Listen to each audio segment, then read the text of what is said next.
Ganja, Kush, Bolivian nose candy, crystal meth. These 4 drugs sold together in harmony. Then, everything changed when the meth attacked.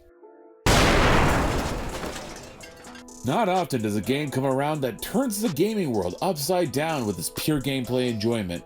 But when it does, it seems that everyone hops on the train to play. Schedule 1 is a game where you play as your average Detroit citizen, providing your local community with recreational activities. Eastside represent. As your local trailer trash white boy who grew up off of 8 Mile, this game feels like my home away from home. In this game, you play as a low-level drug dealer looking to hit the big time in a small city. You start off with low-level drugs with weed and no contacts, and eventually growing more and more influential, and then you eventually make your way into harder and harder drugs. This game is in early access, and I know I said I wouldn't really review early access games, but this one deserved an exception. This was one of those lightning in a bottle games that took the internet by storm.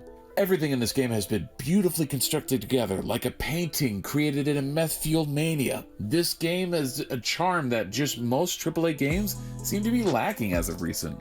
Every aspect of the process has been physicalized, and what I mean by this is that each and every action you take has some sort of mini-game, from cutting butt off a plant to smashing meth plates.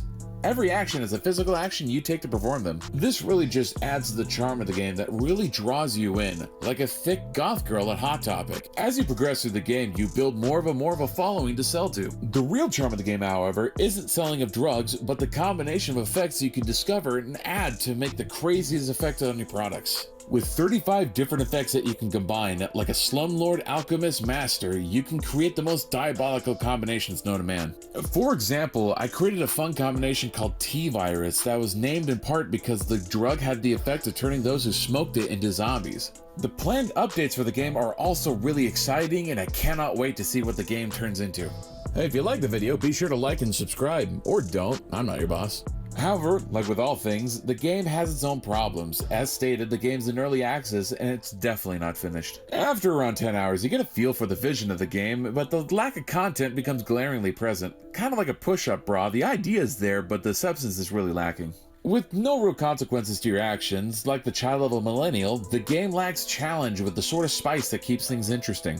The cops are a joke with limited spawns to make night drug running trivial. The curfew imposed in the game is merely a suggestion at best, with no real teeth behind it. The game really doesn't explain the reason for the price increases for the different effects, and eventually you'll have to look it up and really how to get the other effects. With all the game's faults, however, this game is still a blast to play. This was made by one dude in Australia and has taken Steam by storm. Early access or not, this game is pretty fun to play, especially with friends. Just having fun with the game and being a mathematical wizard really just brings a smile to my face. As of recording, this game is still $20 USD and is worth every cent. With more and more AAA games costing $80 plus in today's economy, we really need to start looking to buy indie for gaming. The slop put out by most AAA developers just feels like a slap in the face sometimes, and I always love seeing the little guy win. Alright, soapbox rant over.